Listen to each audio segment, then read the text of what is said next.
Hallo und herzlich willkommen. In diesem Video geht es nicht um alte Erfahrungsberichte oder Erfolgsheilkunde. Wir konzentrieren uns ausschließlich auf klinische Studien am Menschen, die seit 2021 veröffentlicht wurden, um das Thema Brennnessel rum.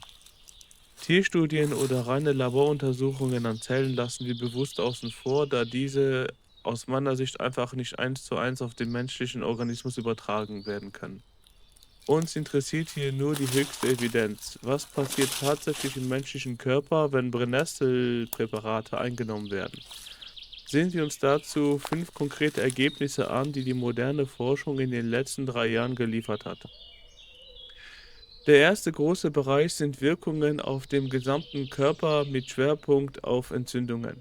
Wenn wir von Entzündungen sprechen, betrifft das so häufig nicht nur eine lokale Stelle, sondern beinhaltet auch Blutwerte. Ein gutes Beispiel dafür ist die rheumatoide Arthritis, eine Erkrankung, bei der das Immunsystem dauerhaft entzündlich aktiv ist. Das führt im Alltag zu Beschwerden wie Schmerzen, geschwollenen Gelenken und einer Einschränkung der Bewegung. In einer dreimonatigen Untersuchung bekamen Menschen mit dieser Erkrankung Brennnessel verabreicht. Anschließend wurde das eigene Empfinden der Person als auch die Blutwerte gemessen. Es zeigte sich eine Abnahme allgemeiner Krankheitsaktivität. Besonders auffällig war ein Blutwert namens CRP, der immer dann ansteigt, wenn Entzündungen im Körper stattfinden. Dieser CRP-Wert war in der Brennnesselgruppe am Ende deutlich besser. Bezüglich Prostata und die unteren Harnwege ist bei vielen älteren Männern die Prostata vergrößert. Dabei ist nicht die Prostata selbst das Problem, sondern die erheblichen Auswirkungen, die es auf den Alltag hat. Wer davon betroffen ist, der kennt das. Man muss ständig zur Toilette, der Harndrang kommt plötzlich und sehr stark und vor allem muss man nachts mehrmals aufstehen und das ist echt nicht lustig. Genau hier setzte eine Untersuchung an, in der Teilnehmer täglich Brennnesselwurzel Extrakt einnahmen.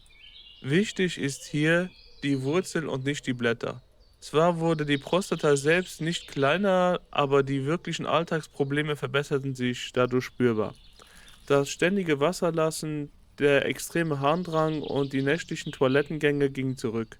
Das bedeutet für die Betroffenen eine Steigerung der Lebensqualität und wieder nachts gut durchschlafen zu können.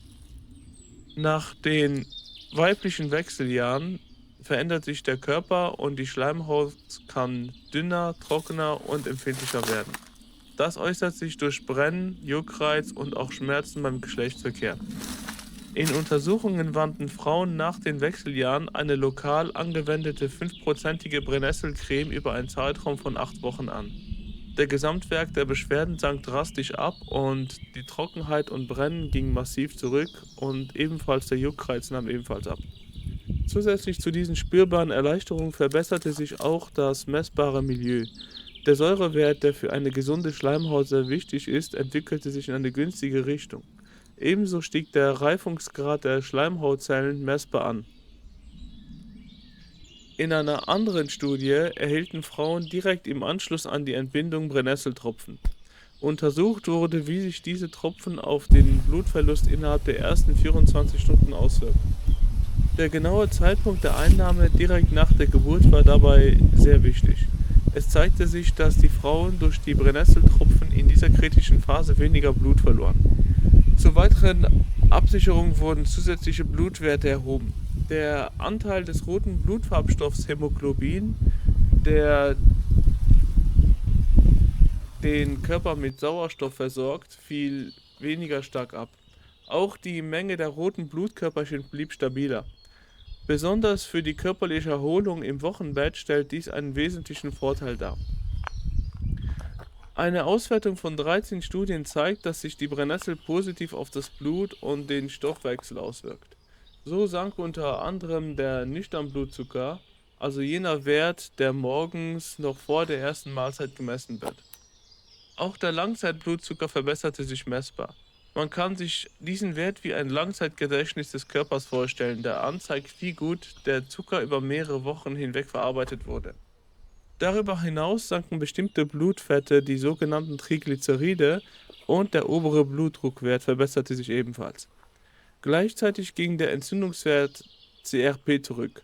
All diese Effekte machen die Brennnessel zu einer interessanten Pflanze, gerade auch für die Typ-2-Diabetiker. Und als Fazit, ich hoffe, euch hat dieses Format gefallen. Das ist etwas Neues, was ich gerade ein bisschen am Rumexperimentieren bin und wo ich auch meine wissenschaftliche Seite gut ausleben kann, weil ich mache nicht nur diese Pflanzenheilkunde, sondern ich gehe das Ganze auch sehr wissenschaftlich an. Und ich würde versuchen, die ganzen Welten so miteinander zu verbinden. Die Pflanzenvideos, die gehen super gut und ich möchte da einfach mal schauen, was man da alles noch rausholen kann und einfach mich selbst so richtig damit ausleben. Wenn euch das Format gefallen hat, würde ich mich auf ein Like und ein Abo freuen und ihr würdet mir damit auf meinen Weg sehr helfen. Und mich würde interessieren, was denkt ihr über die Brennnessel? Habt ihr schon Erfahrungen, damit gemacht? Ab damit in die Kommentare und ich wünsche euch einen schönen Tag oder Abend, je nachdem, wann ihr euch das Video anschaut.